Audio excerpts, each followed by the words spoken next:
ನಮಸ್ಕಾರ. ನುಡಿ ಬೆಳಕು. ದಾದಾಪೀರ್ ನವಿಲೇಹಾಳ್ರವರ ಪ್ರಜಾವಾಣಿಯ ಅಂಕಣ ಬರಹ ಇರುವುದೆಲ್ಲ ತೊರೆಯುವುದೇ ಜೀವನವಲ್ಲ. ದೇವರು ಸ್ಫುರದ್ರೂಪಿ ತರುಣ ತರುಣಿಯ ಜೋಡಿಯೊಂದನ್ನು ಸೃಷ್ಟಿಸಿ ಅವರ ಜೀವನಕ್ಕೆ ಅಗತ್ಯವಾದ ಎಲ್ಲವೂ ದೊರಕುವ ಒಂದು ಮನೋಹರ ನಡುಗಡ್ಡೆಯಲ್ಲಿ ಜೀವಿಸಲು ಬಿಡುತ್ತಾನೆ. ಆದರೆ ಯಾವುದೇ ಸಂದರ್ಭದಲ್ಲೂ ಪಕ್ಕದ ನಡುಗಡ್ಡೆಗೆ ಹೋಗಬಾರದೆಂಬ ನಿರ್ಬಂಧಿಸಿ ಹೋಗುತ್ತಾನೆ. ಎಲ್ಲವೂ ಚೆನ್ನಾಗಿರುತ್ತದೆ.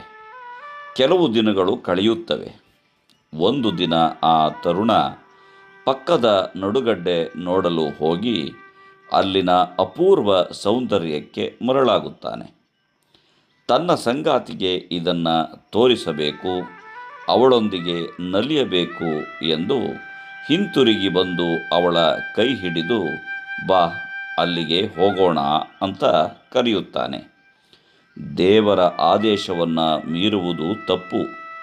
ಅಲ್ಲದೆ ನಮಗಿಲ್ಲಿ ಕಡಿಮೆಯಾಗಿರುವುದಾದರೂ ಏನು ಎಂದು ಆಕೆ ಅವನೊಂದಿಗೆ ಹೋಗಲು ನಿರಾಕರಿಸುತ್ತಾಳೆ. ಏನೂ ಆಗುವುದಿಲ್ಲ, ನಾನಿದ್ದೇನೆ, ವಾಪಸ್ಸು ಇಲ್ಲಿಗೇ ಬರೋಣ ಬಾ ಎಂದು ಭರವಸೆ ತುಂಬಿ ಒತ್ತಾಯದಿಂದ ಆಕೆಯನ್ನು ಕರೆದೊಯ್ಯುತ್ತಾನೆ. ಇಬ್ಬರೂ ಪಕ್ಕದ ನಡುಗಡ್ಡೆಯಲ್ಲಿ ಕಾಲೂರುತ್ತಿದ್ದಂತೆಯೇ ಇಡೀ ನಡುಗಡ್ಡೆ ಕೆಳಕ್ಕೆ ಕುಸಿಯಲಾರಂಭಿಸುತ್ತದೆ. ಗಾಬರಿಗೊಂಡ ತರುಣ, ಅವಳದೇನು ತಪ್ಪಿಲ್ಲ, ಇದಕ್ಕೆಲ್ಲ ನಾನು ಕಾರಣ, ನನ್ನ ಪ್ರಾಣ ಹೋಗಲಿ, ಅವಳನ್ನು ಬದುಕಿಸು ಎಂದು ದೇವರಲ್ಲಿ ಮೊರೆ ಇಡುತ್ತಾನೆ. ನನ್ನ ಮೇಲಿನ ಪ್ರೀತಿಯಿಂದಲೇ ಅವನು ನನ್ನನ್ನು ಕರೆದ, ನನಗೆ ಅವನನ್ನು ಬಿಟ್ಟು ಬದುಕುವುದಕ್ಕೆ ಏನಿದೆ, ಉಳಿಸುವುದಾದರೆ ಇಬ್ಬರನ್ನೂ ಉಳಿಸು ಎಂದು ಅವಳೂ ಬೇಡುತ್ತಾಳೆ. ನಾವು ಮನುಷ್ಯರಾಗಿ ಬದುಕುವುದಕ್ಕೆ ಬೇಕಾಗಿರುವುದೇನು? ಗಾಳಿ, ಬೆಳಕು, ನೀರು, ನೆಲ. ಹೀಗೆ ದೇವರು ಕೊಡುವುದನ್ನೆಲ್ಲ ಕೊಟ್ಟು ಬಿಟ್ಟಿದ್ದಾನೆ. ಅವುಗಳ ಆಶ್ರಯದಲ್ಲಿ ದುಡಿದು 4 ಜನ ಮೆಚ್ಚುವಂತೆ ಪ್ರೇಮದಿಂದ ಬದುಕುವುದು ನಮ್ಮೆಲ್ಲರ ಜವಾಬ್ದಾರಿ. ಕುಟುಂಬದ ನೆಲೆಯಿಂದ ಹಿಡಿದು ದೇಶ ದೇಶಾಂತರದವರೆವಿಗೂ ಮನುಷ್ಯರ ನಡುವೆ ಪ್ರತಿಷ್ಠೆ, ಭಯ, ಸಂಶಯಗಳಿವೆ. ಎಲ್ಲ ಇದ್ದು ಇನ್ನಷ್ಟು ಮತ್ತಷ್ಟು ಬೇಕು ಎನ್ನುವ ಅತಿಯಾದ ಆಸೆಯಿಂದಲೇ ಇವು ಹುಟ್ಟಿವೆ. ಇವುಗಳ ನಿವಾರಣೆಗೆ ಒಬ್ಬರಿಗೊಬ್ಬರು ಆಸರೆಯಾಗುವ ಪ್ರೀತಿ, ವಿಶ್ವಾಸದ ಸೇತುವೆಗಳನ್ನು ಕಟ್ಟಬೇಕಾಗಿದೆ. ಪರಸ್ಪರ ಕೊಡು ಕೊಳ್ಳುವ, ಒಟ್ಟಿಗೆ ಕುಳಿತು ಉಣ್ಣುವ ಸದಾಶಯವೇ ಜೀವನ ಕ್ರಮ ಆಗಬೇಕಿದೆ. ನಾವು ಆಡುವ ಮಾತುಗಳಲ್ಲಿ ಹೃದಯವೂ, ನಡವಳಿಕೆಗಳಲ್ಲಿ ಪ್ರೇಮವೂ ಕಾಣುವಂತಿರಬೇಕು. ಇದರಿಂದ ಜೀವನದ ದುಃಖ ಭಾರದಲ್ಲಿ ನೊಂದವರಿಗೆ ಜಗತ್ತು ನಮ್ಮೊಂದಿಗಿದೆ ಎಂಬ ಭರವಸೆ ದೊರೆಯುತ್ತದೆ.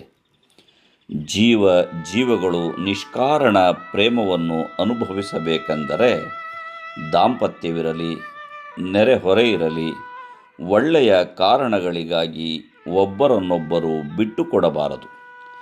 ಅವರು ನಮ್ಮ ಹಾಗಿಲ್ಲ, ನಮ್ಮ ಹಾಗೆ ಆಲೋಚಿಸುವುದಿಲ್ಲ ಎನ್ನುವುದು ಅಸಹನೆಯ ಭಾಗ. ನಮ್ಮ ನಡುವಿನ ವ್ಯತ್ಯಾಸಗಳನ್ನು ಸಹಿಸಿಕೊಳ್ಳುವುದರಿಂದ ನಮ್ಮ ನೈತಿಕ ದೃಢತೆ ಹೆಚ್ಚುತ್ತದೆ. ಸಹಜೀವಿಗಳೊಂದಿಗೆ ಸಹನೆ, ಗೌರವದ ಬದುಕನ್ನು ಬಾಳಬೇಕು ಅನ್ನುವುದು ಎಷ್ಟು ಮುಖ್ಯವೋ, ಇರುವುದರಲ್ಲಿ ಸಂತೃಪ್ತಿಯನ್ನು ಕಾಣುವುದು ಅಷ್ಟೇ ಮುಖ್ಯ.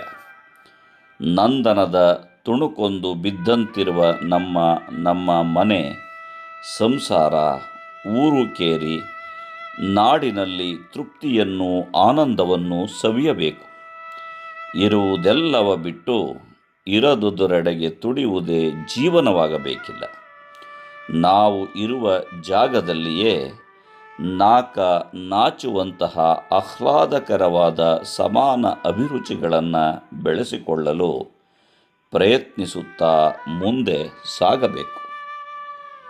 ನಮಸ್ಕಾರ. ಧನ್ಯವಾದಗಳು.